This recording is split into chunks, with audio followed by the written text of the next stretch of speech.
Welcome to Crime Case Confidential, where we delve into the most shocking and perplexing crimes from across the country. Today, we take you to Springfield, Missouri, a seemingly quiet, conservative suburb. But behind closed doors, one woman's secret life led to a grisly murder that left the entire community reeling. This is the story of a devoted housewife whose hidden affair with a neighbor's teenage daughter ended in a tragic and violent death. Victoria Randall was 42 years old, and the picture of a perfect Southern homemaker. She lived in Springfield, Missouri, a quiet suburb known for its conservative values and close-knit community. Her life seemed like something out of a family sitcom. A beautiful home, a loving husband, and 3 lively triplets, Ryder, River, and Ryan. Victoria was heavily involved in the community, especially at her children's school. Her kindness and warm personality made her a beloved figure in the neighborhood. To the outside world, Victoria seemed to have everything. Her husband, Michael Randall, was a successful corporate lawyer known for helping major corporations navigate property disputes. The family often attended church at First Baptist of Springfield, where Victoria led a Bible study group for women. They were the kind of family you'd expect to see on a Christmas card, smiling and picture-perfect. But beneath the surface, Victoria was struggling. Her marriage to Michael had grown cold and distant over the years. Michael's demanding job kept him away from home for long periods, and when he was home, he was often preoccupied with work. The couple's once strong bond had weakened, leaving Victoria feeling lonely and unfulfilled. She began to crave excitement, something to break the monotony of her everyday life. In early 2022, Victoria found that excitement in a most unexpected place: her 17-year-old neighbor, Emily Donovan. What started as a friendly mentorship, with Victoria teaching Emily how to act like a good Christian lady, soon turned into something darker. Their relationship quickly escalated into a secret sexual affair, with Victoria becoming increasingly obsessed with the young woman. She was captivated by Emily's youth and energy, qualities that Victoria felt she had lost over the years. This affair became Victoria's escape, a way to fill the void left by her crumbling marriage. In the days leading up to her death, Victoria's behavior became more erratic. She withdrew from her usual activities and became more possessive of Emily. It was clear to those close to her that something was deeply wrong, but no one could have predicted the tragic end that was about to unfold. On the morning of June 5, 2022, Michael Randall walked into his home in Springfield after a long night at the office. It was just after 7 a.m., and the sun was already shining brightly through the windows. The house was eerily quiet, which was unusual given that his 3 children, Ryder, River, and Ryan, were normally up getting ready for school. Michael expected to find his wife, Victoria, bustling about the kitchen making breakfast, but instead, he found the kitchen empty. Michael called out for Victoria, but there was no answer. As he climbed the stairs to their bedroom, a sense of unease began to settle in. When he reached the bedroom door, he noticed it was slightly ajar. Pushing it open, Michael was met with a scene that would haunt him forever. Victoria was lying on the floor next to their bed, naked, with a pool of blood around her head. She had been shot to death. The room was a mess. The bed was unmade, furniture was overturned, and shards of broken glass were scattered across the floor. It was clear that a violent struggle had taken place. Michael stood frozen for a moment, his mind struggling to process what he was seeing. Then panic set in. He rushed to Victoria's side, desperately trying to wake her. But it was too late. Realizing she was gone, Michael grabbed his phone and dialed 911, his hands shaking as he tried to explain to the operator what had happened. The 911 call was frantic. Michael's voice was barely controlled as he told the operator that his wife had been shot and that she wasn't breathing. The operator tried to keep him calm, but Michael was clearly in shock. When the police arrived a few minutes later, they found Michael sitting on the floor next to Victoria's body. His face was pale, and his eyes were wide with disbelief. He was taken outside and placed in a police car while the officers secured the scene. News of Victoria's death quickly spread through the neighborhood. Neighbors who had seen the commotion began gathering outside the Randall home, whispering to one another as they tried to make sense of what had happened. It wasn't long before local news stations arrived on the scene, cameras rolling as they reported live from the quiet suburban street that had suddenly become the center of a grisly murder investigation. The Springfield Police Department arrived at the Randall home within minutes of Michael's 911 call.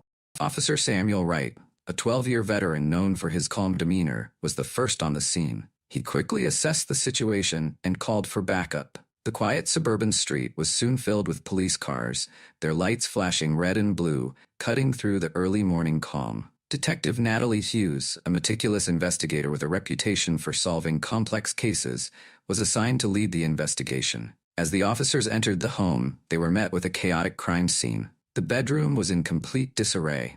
The bed was unmade, the mattress askew, and several pieces of furniture had been knocked over. The broken glass on the floor suggested a struggle had taken place. Victoria Randall's lifeless body lay on the floor next to the bed, a gunshot wound to her head, the apparent cause of death. Blood had pooled around her, staining the beige carpet a deep red. Detective Hughes surveyed the scene with a practiced eye. She noticed the position of Victoria's body and the nearby objects, making mental notes of everything. The scene told a story of desperation and violence. Victoria's face showed signs of a struggle, with bruises visible on her arms and legs. The room's state indicated that she had fought hard against her attacker. The murder weapon, a small handgun, was found on the floor near Victoria's body. It was quickly bagged as evidence, along with the shards of glass and several other items from the room. Forensic specialists dressed in white coveralls methodically combed through the bedroom, dusting for fingerprints and taking samples of the bloodstains. They photographed the entire scene, documenting every detail that could later be used in the investigation. Outside, Officer Wright interviewed Michael Randall, who was still in a state of shock. Michael explained that he had found Victoria's body when he returned home from work early that morning. He insisted he had no idea who could have done this to his wife. As the questioning continued, Michael's answers were slow and disjointed, reflecting his disbelief and grief. Detective Hughes, while sympathetic to Michael's emotional state, knew that time was of the essence. The first 48 hours after a murder were critical, and she was determined to gather as much evidence as possible before any leads went cold. The investigation was just beginning, but the scene in the Randall home had already provided several clues that would guide the detectives in their search for Victoria's killer. Emily Donovan, the 17-year-old neighbor and the first suspect in the investigation, was well known around Springfield. She was a bright and independent young woman, set to graduate from Springfield High School that month. Emily was popular among her peers, known for her rebellious streak in a town where conservative values often dictated behavior. Despite her vibrant exterior, Emily's sexual relationship with Victoria Randall had taken a dark turn. What began as a mentorship quickly escalated into a secret, passionate affair that left Emily feeling increasingly trapped. Victoria, who initially acted as a guide for Emily in navigating the expectations of their community, soon became a possessive and controlling sexual partner, often asking Emily to experiment far beyond her comfort zone. Emily's friends noticed a change in her behavior. She had become more withdrawn, avoiding social gatherings and skipping her usual hangouts, like the local coffee shop, where she and her friends would often meet. When Detective Hughes and her team brought Emily in for questioning, they were particularly interested in her relationship with Victoria. The detectives knew that Victoria's possessiveness could have been a possible motive for murder. Emily's reaction during the interrogation was telling. She appeared nervous, fidgeting with her hands and avoiding eye contact. Detective Hughes asked Emily about the nature of her relationship with Victoria, and at first, Emily was reluctant to say much. However, as the questioning continued, she admitted that she and Victoria had been involved in a romantic relationship that had recently soured. Emily described how Victoria had become increasingly erratic in the weeks leading up to her death. She mentioned how Victoria would often call her at all hours of the day, demanding she drop everything to spend time with her. Emily also revealed that Victoria had threatened to expose their relationship if Emily tried to end it. These threats caused Emily a great deal of stress, and she had started to feel suffocated by Victoria's constant need for control. When asked where she was on the night of the murder, Emily claimed she was at a friend's house studying for final exams. The detectives noted her alibi, but remained skeptical, given the tension in her relationship with Victoria. Emily's nervous demeanor during the interrogation only heightened their suspicions. Detective Hughes pressed her for more details, but Emily maintained her innocence, insisting that she had nothing to do with Victoria's death. Despite her denials, Emily's connection to the victim and the strained nature of their relationship made her a key suspect in the investigation. The detectives knew they needed to dig deeper into Emily's story to either confirm or rule out her involvement in the crime. The next person under scrutiny was Michael Randall, Victoria's 46-year-old husband. As a corporate lawyer specializing in helping companies navigate property disputes, Michael had a demanding career that often kept him away from home. He worked long hours, frequently traveling for business meetings. In the close-knit community of Springfield, he was known for his professional success, but also for his distant, somewhat aloof demeanor. Unlike Victoria, who was actively involved in the community, Michael kept mostly to himself, focusing on his career and leaving Victoria to manage their home and raise their 3 children. Michael's relationship with Victoria had been strained for some time. The couple, once seen as the perfect pair, had grown apart over the years. Friends and neighbors noticed the shift. They no longer attended events together, and when they did, there was obvious tension between them. Victoria had confided in a few close friends that she felt neglected and lonely in her marriage. She had mentioned how Michael's constant absences made her feel more like a single parent than a partner in their relationship. On the night of Victoria's murder, Michael claimed he had been working overnight at his office in downtown Springfield. He told the detectives that he hadn't noticed anything unusual when he returned home early the next morning, only to find Victoria's lifeless body. Detective Hughes and her team were interested in Michael's alibi and his reaction to finding his wife dead. They questioned him thoroughly, trying to gauge whether his grief was genuine or if it masked something darker. During the interrogation, Michael remained calm and composed, answering questions in a measured tone. He expressed deep sorrow over Victoria's death, but there was a detachment in his demeanor that the detectives found unsettling. He admitted that he and Victoria had been having marital problems, but insisted that he still loved her and would never have harmed her. However, the detectives couldn't ignore the possibility that Michael's strained marriage and Victoria's affair with their neighbor's daughter could have provided a motive for murder. When pressed about his whereabouts on the night of the murder, Michael was adamant that he had been at work, presenting time-stamped emails and phone records as proof. While his alibi seemed solid, the detectives were not entirely convinced. They noted that Michael's profession gave him the skills and resources to potentially cover his tracks if he were involved in the crime. Despite his calm demeanor, Michael's strained marriage and the coldness in his relationship with Victoria kept him firmly in the spotlight of the investigation. The detectives knew they had to keep a close eye on him as they continued to piece together the events leading up to Victoria's death. The third suspect in the investigation was Lisa Donovan, Emily's 42-year-old mother. Lisa was a single mother who worked long hours as a nurse at Springfield Regional Hospital. She was known for her dedication to her job, often working double shifts to make ends meet and provide for Emily. Despite her busy schedule, Lisa had a reputation for being a strong, no-nonsense woman who cared deeply for her daughter. Lisa and Victoria Randall had been friends for several years. Their friendship was initially built on shared experiences as mothers and homemakers. However, as time passed, Lisa began to notice changes in her daughter's behavior. Emily had become more secretive, and her once close relationship with her mother seemed to be slipping away.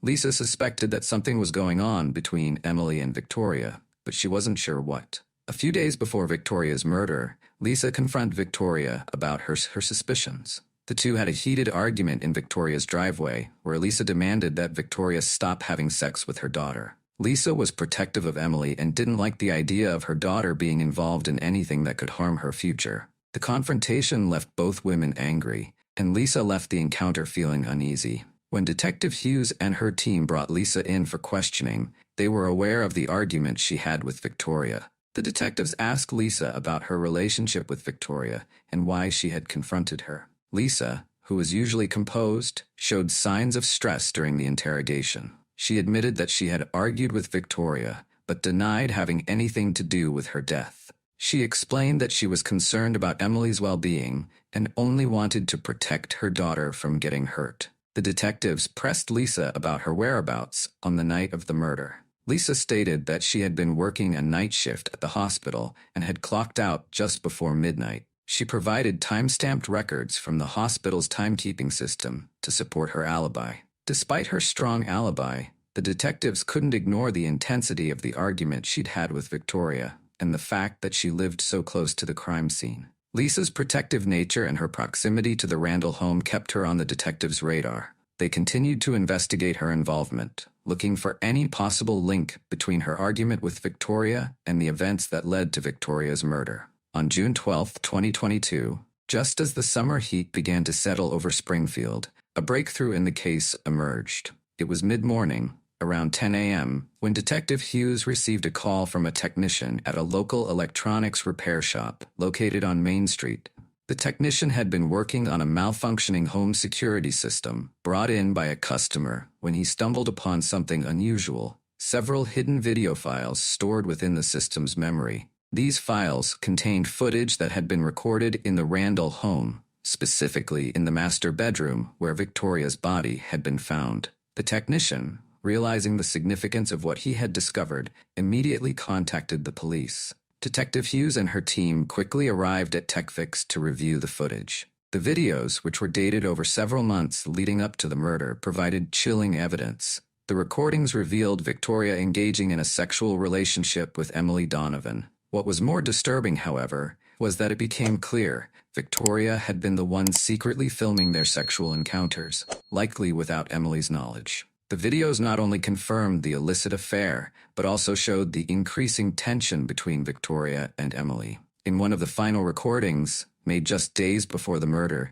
Victoria could be heard threatening to expose their relationship if Emily tried to leave her. The footage painted a picture of a sexual relationship that had turned toxic, with Victoria growing more possessive and Emily appearing increasingly fearful. This new evidence was a turning point in the investigation. The detectives realized that Victoria's murder wasn't just a crime of passion. It was the tragic result of a relationship that had spiraled out of control. The footage also provided crucial insight into Emily's state of mind leading up to the murder, suggesting that she may have acted out of fear and desperation. With this new evidence in hand, Detective Hughes and her team returned to the Randall home to search for the hidden cameras that had captured the footage. They found several small, discreet devices placed around the bedroom, further confirming Victoria's role in recording the videos. This discovery significantly shifted the direction of the investigation. The detectives now had a clearer understanding of the dynamics at play and began focusing more on Emily's involvement, leading them closer to the truth about what happened on the night of Victoria Randall's death. As the investigation reached its climax, all eyes were on Emily Donovan. The hidden footage discovered in Victoria Randall's home provided the detectives with critical evidence that pointed directly to her. On June 14, 2022, Detective Hughes and her team finally felt they had enough to make an arrest. Emily Donovan, just 18 years old, was a popular high school senior who had once been full of promise, known for her outgoing personality and academic achievements. But behind closed doors, she was trapped in a toxic and secretive sexual relationship with Victoria, a relationship that had spiraled out of control. On the night of Victoria's murder, the tension between the two reached a breaking point. The hidden footage showed Victoria threatening to reveal their sexual relationship via sex tapes she had recorded if Emily ever tried to leave her. This threat was the final straw for Emily, who felt cornered and terrified.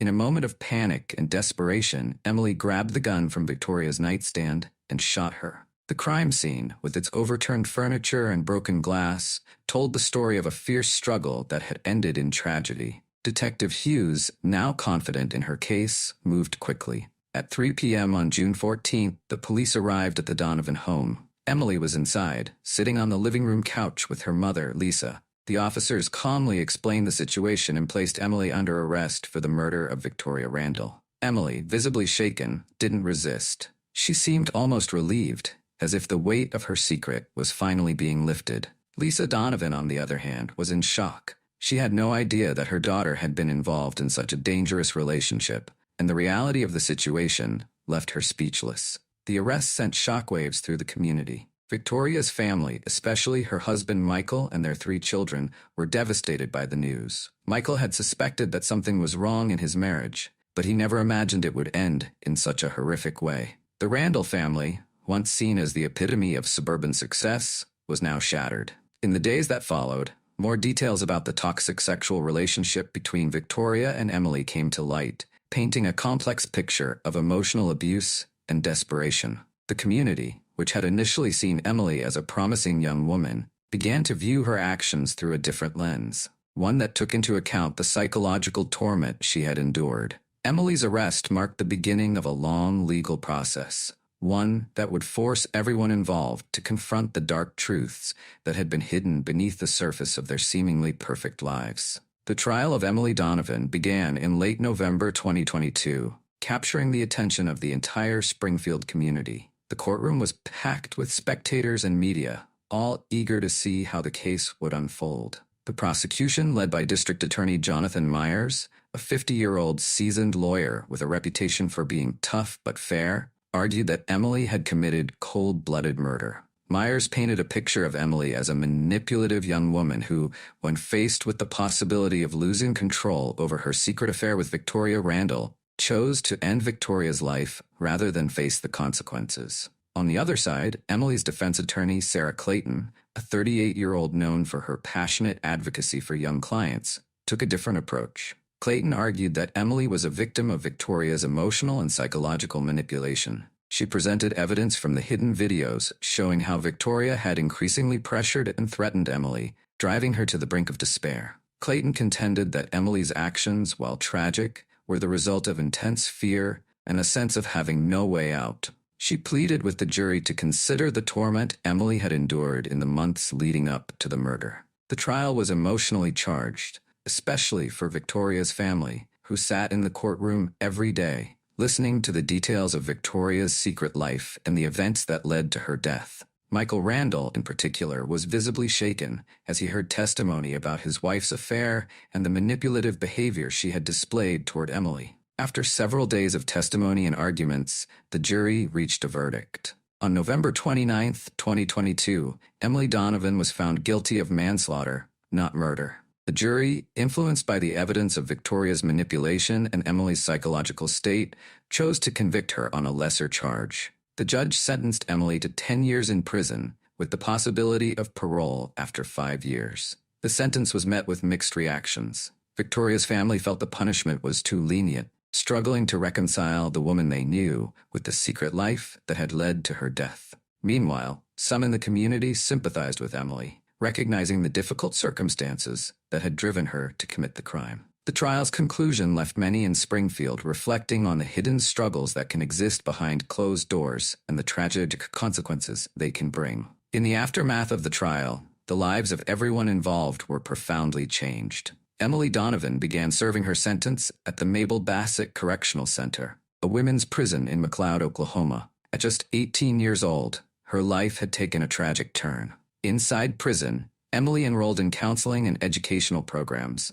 trying to rebuild her life from the ruins of what it had become. Her once bright future, full of promise, now seemed uncertain as she faced the consequences of her actions. Victoria Randall's family struggled to move on from the tragedy that had torn their lives apart. Michael Randall, who had once been a successful corporate lawyer, found it difficult to return to his high-powered career. The revelation of his wife's secret affair and the circumstances surrounding her death had left him shattered. He took a leave of absence from his job, choosing instead to focus on raising his children. Ryder, River, and Ryan, the triplets, had lost their mother in the most horrific way. Michael did his best to shield them from the details of the case, but the emotional scars ran deep. Lisa Donovan, Emily's mother, also faced an uphill battle. A dedicated nurse who had always worked long hours to provide for her daughter, Lisa was consumed with guilt, wondering how she could have missed the signs of her daughter's distress. She continued to support Emily throughout her incarceration,